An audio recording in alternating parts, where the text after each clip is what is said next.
box. You opened it. We came. It's just a puzzle box! Oh no. It is a means to summon us. Who are you? Explorers in the further regions of experience. Demons to some, angels to others.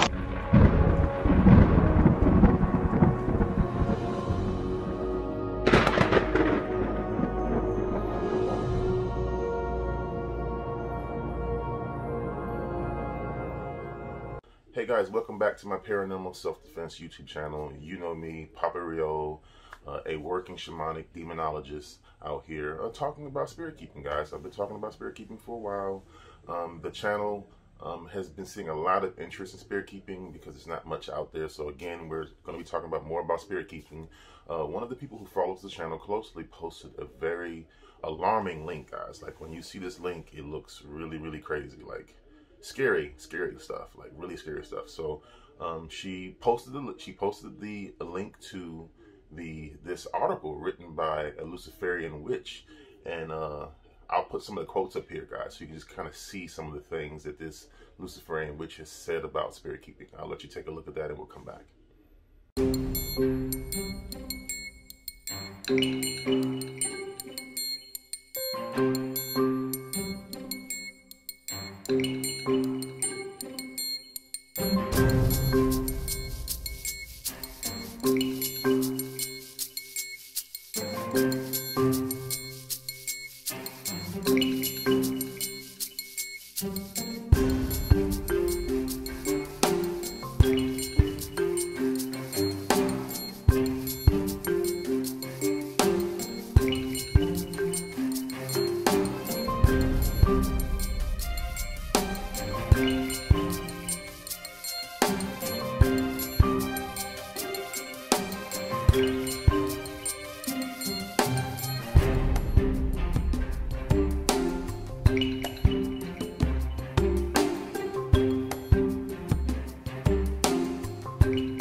Pretty alarming stuff, folks. Really, really scary. If you don't kind of have a lot of knowledge on what's going on and things like that, right? One of the key things I want to point out when it comes to this article is that this person who put the article up here didn't really know much about spirit keeping. She talked about, she stumbled upon it in 2016. Spirit keeping has been around in America, I guess, in public knowledge for much longer than 2016. I want to say it's been about 15 years for Creepy Hollows. I'll put a quick animation up here so you can kind of see like how old Creepy Hollows is, using a really, really good tool called Wayback Machine, where you can kind of go back in time and see when a website appears. You can kind of get snapshots of each year that the website existed. So as you can see, Creepy Hollows, which is the American premiere, kind of the original spirit keeping website, was here for quite a while. So she was new to this. She had a couple close friends, as you can see in some of these quotes that she has here, who saw quite an alarming occurrence. Like she saw a number of spirits. These spirits were being controlled and they didn't know where they were suffering, and a friend of hers even had to help heal these witches and things, right? And Jacqueline goes on to say that she's worried that people could be selling $4,000 or $5,000 pieces of jewelry and not know that there could be a angry spirit crept up inside of it, right? So I think it's time to address these things. Let's talk about what is real and what you should really be concerned about, right? So Jacqueline is right on at least one of these things, right, folks? It's very important to know who your conjurer is. I can't stress this enough. Going on eBay, going on Etsy, and just buying random listings from any conjurer is never a good idea, right? You have to remember that these beings have died on some level, right? Whether it's a human spirit, whether it's the spirit of a dragon and things like that, usually these beings have passed away, right? And there's a certain amount of trauma that comes from passing away, obviously, and depending on the polarity of the being. When I say polarity, I mean if this is a dark arts being, it's a little bit more of a risk versus it being a white arts being. For example, an angel spirit, if it's a white arts angel, you don't really have to worry about too much. They can kind of handle their own emotional issues with passing and things, and that doesn't really bother you so much. But where it gets dangerous is that if it's a dark arts angel, sometimes their emotions and things can kind of overwhelm you. So this is very important in finding a conjurer who has a great vetting process. I haven't talked about the vetting process much because I haven't really got into my conjuring videos just yet. I'm still doing a little bit more research and testing out energies and things, but that will come in the conjuring series, which will be in the far future. I want to be very thorough with that. But rest assured that if you have a reputable conjurer, someone that comes by word of mouth, someone that has been in the game for a long time, will know how to vet out different spirits. They won't be getting you trickster spirits. They won't be getting you beings that may have a psychological problem that kind of infests your body, your energy body, your spirit, and causes problems. So Jacqueline was right, at least on that occurrence. Where I feel like Jacqueline may be a bit wrong here is the spirits that she was talking about, the spirits with the black substance that were all together, all droning, they don't know where they are. There is a exorcist by the name of R.H. Stavis. I've talked about her book before, and I've told you guys, and when I was on the Pagan Perspective, that you really need to get this book, because if you are in the paranormal world, this book will kind of, especially if you don't have your third eye open, and if you do have your third eye open, you might be able to confirm a lot of what R.H. Stavis says. That exact entity that Jacqueline is talking about is in her book, right? What she calls it is a collector, and it goes around and grabs the most tormented spirits, and not just human spirits. Collectors have been known to infest slaughterhouses as well. In fact, a prominent slaughterhouse is actually mentioned in R.H. Davis's book, where she had to help out on a set. How much money would it take to get you to face your biggest fear, or maybe walk through a real-life horror film? Would $50,000 change your mind? Well, just in time for Halloween, the makers of Paranormal Activity bring you Hellevator, where game show meets nightmare. The masterminds behind the scenes pulling the strings throughout the game are the Twisted Twins, Jen and Sylvia Saska. They both joined me this morning. Thank you, ladies, for being with me. Oh, thank you for having us. Well, maybe one thing that's a little bit of a savior in this, or maybe a little bit embarrassing, is in the game show, you actually get to be with two of your friends when you get into the actual Hellevator, right? It's a really, really well-known show. I'll go ahead and post it up here so that way you guys can see the show that R.H. Stavis got involved in and how she was able to remove this collector energy from there. And I also play a clip of her book so you guys can hear the differences between Jacqueline's article and R.H. Davis's account of dealing with a collector. I'll let you hear that and we'll come back. But I encounter a location-based entity called a collector fairly often. And while it's less malicious than a realm walker, the next entity I'll describe, it's still not to be trifled with. Collectors attach to places that are sources of negative energy, meaning somewhere horrible events occurred in the past. You know there might be that storefront in your town where no matter what business goes into the space, it fails? Or the apartment building that always seems to be full of sad, lonely renters living by themselves? For the collector, that's not even negative enough. It seeks out somewhere like a house where a murder occurred or a hospital that was the site of an outbreak of a deadly disease. It typically chooses big buildings simply because people go there consistently, often en masse, and it always seeks out places where death occurred. I've taken private tours of the Winchester Mystery House in San Jose, built by the millionaire widow of the founder of Winchester Repeating Arms, and rumored to be filled with the ghosts of people killed by guns. And there's absolutely a collector inhabiting that place. In fact, I can sense that this collector compelled old Mrs. Winchester to build that strange building. A mall where a mass shooting happened would also be a collector's dream come true. Why? Because in locations where horror like this occurred, there's negative frequency written on the walls, literally, by the spirits of the dead. And the collector wants to gather up that energy to feed off it. That's right. When this entity attaches to a space, it collects deceased spirits and hangs on to them like little souvenirs. Like realm walkers, collectors are massive, as large as whatever space to which they've become attached. I've seen them as big as 2-story buildings. Most of the time, they take on the shape of the souls of the beings they've collected, so when I look closely at them, I see dead people or animals instead of their shadow. I can spot faces, arms, and legs inside them. all of which are attached to trapped souls. Think of a huge wave full of fish, shells, debris, even a shark. Google it. There are photos of this happening. That's what a collector looks like. When you exorcise the entity from a space, washing away all the trapped souls in the process, all that's left is an imprint of the entity.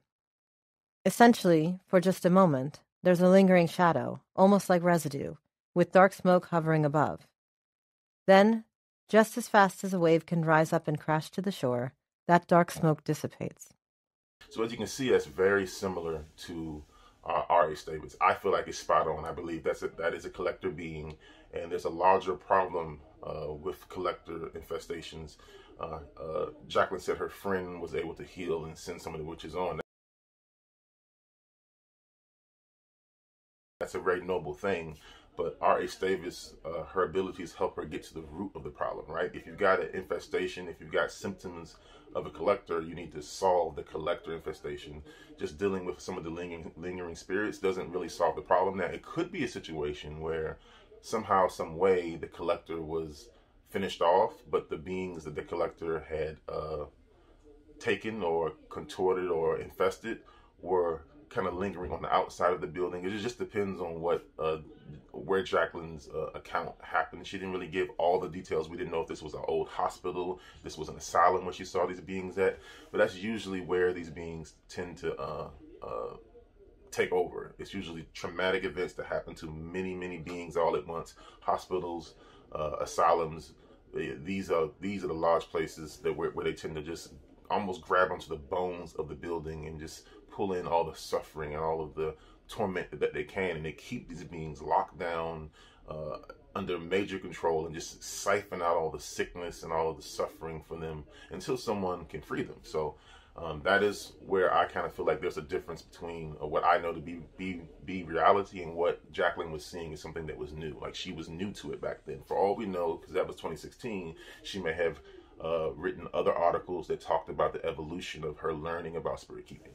Another thing I want to stress here, folks, is that Jacqueline is an American witch, right? From what I understand, she lives in New York. She has a very successful business on Etsy, over 2,000 sales, 5 stars. She's got 56,000 followers on her Facebook page. She's a huge personality, a huge name, actually, in the occult community, specifically in the Luciferian community. So she's really well known. But I do feel like that there's always things that we can learn, right? No one ever knows everything. Like, us Americans, we can kind of get a bit arrogant. I hate to say it, but we can get a bit arrogant. There are older civilizations out there, folks. When I say older, I mean old. Like, look at how old Egypt is. Look at how old Sumer is, modern day Iraq. Look at how old some parts of Asia, Thailand, Laos, like, these places are ancient. They have traditions that go back farther than we even know. And with us being 400 years old, we kind of slaughtered our indigenous shamanic population. So as far as like having roots and lineages to ties of people who did practice spirit keeping, but in a more tribal in a more tribal setting, we just don't have those links here, right?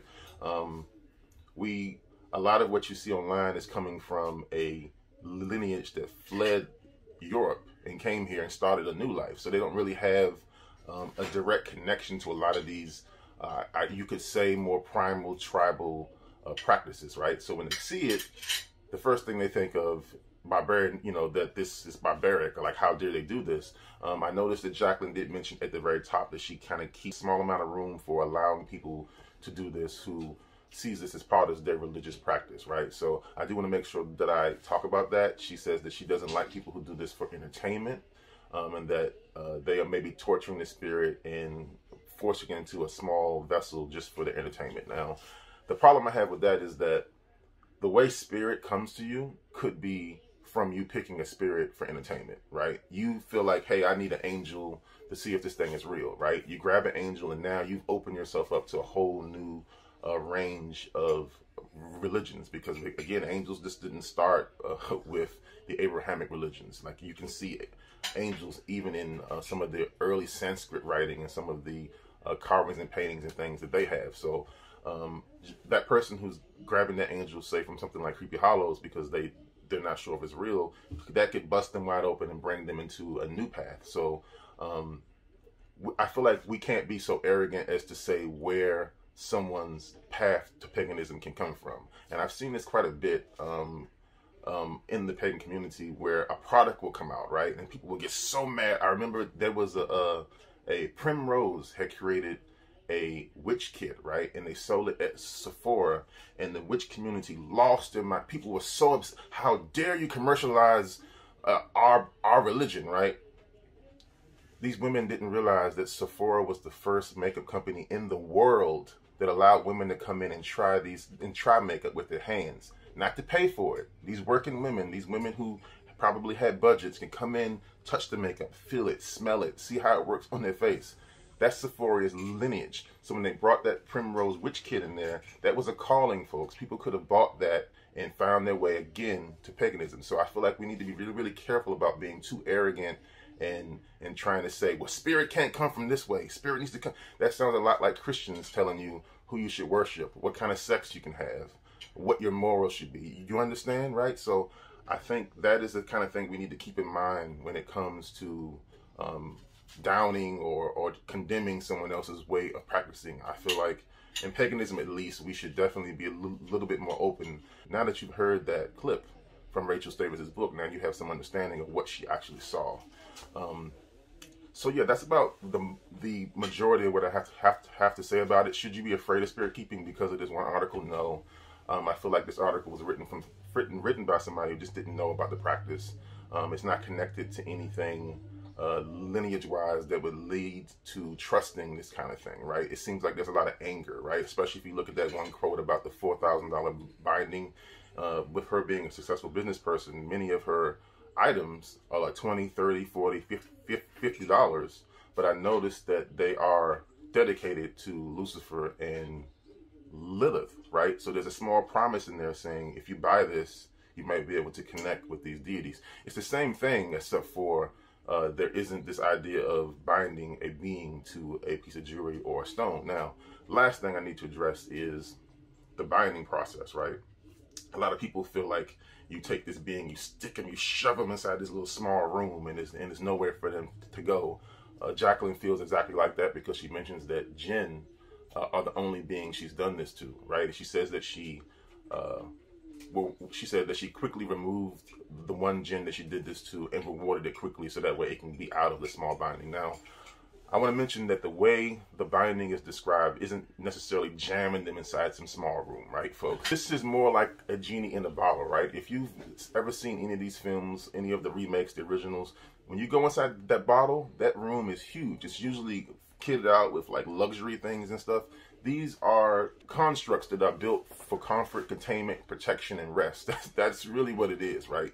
You have to remember that these beings oftentimes come from a different realm.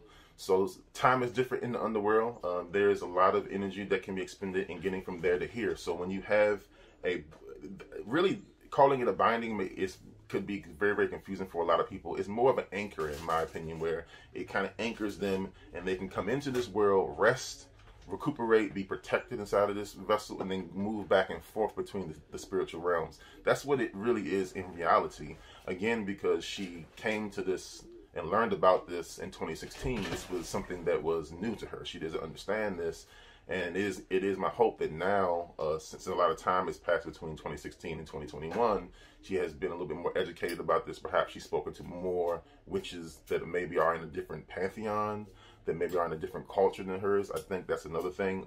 We tend to live in an echo chamber in this country where we'll be around witches that look like us, witches that sound like us, right? We never step outside of our comfort zone and go talk to someone else in a different tribe or in a different culture. And I think that robs us of spiritual evolution, right? Because she did mention that she spoke to crones, but crones in her own kind of pantheon, her own kind of religious organization. So I would assume those were Luciferian witches. She did mention polytheistic witches as well, which could be any number of witches that are still similar to the way she looks and sounds. So you understand where I'm going here. There are other cultures out there that could help her, that could teach her if she opens up and wishes to speak to other people. So I hope I thoroughly covered it. I hope I dispelled your fear that was brought up to you because of Jacqueline's article. If you have any questions, I would love for you to put them down there below. Maybe we can explore this again. I can't stress enough, make sure that you find a conjurer that you can trust. Find a conjurer that has word of mouth, testimonials. For the moment, Creepy Hollows, again, is one of the bigger ones, so they have a big reputation to keeping things, so they're not going to be sending out empty vessels. They have a help desk that is wonderful. If you have any problems, look in the forums. People have had problems here and there because they may not be doing divinations when they order a binding. Again, that's the thing I've said on this channel multiple times. Whenever I shop, I ask the beings in my keep to come look at the screen with me and give me their assessment of what I have on the screen, and I also do a divination to find out if this being is going to be good for the keep. I think you can get into trouble if you just go adding stuff to your cart, not thinking about, like, is this going to work with the spirits in your house? Is it going to work for the people in your neighborhood? Not everybody needs a dark arts being that's like almost black arts, right? I know everybody wants to have like the biggest and the strongest, but it depends on what you're ready for. Thumbs if you like this video, subs if you loved it. I will see you guys in the next video. Wear a mask. Blessed be.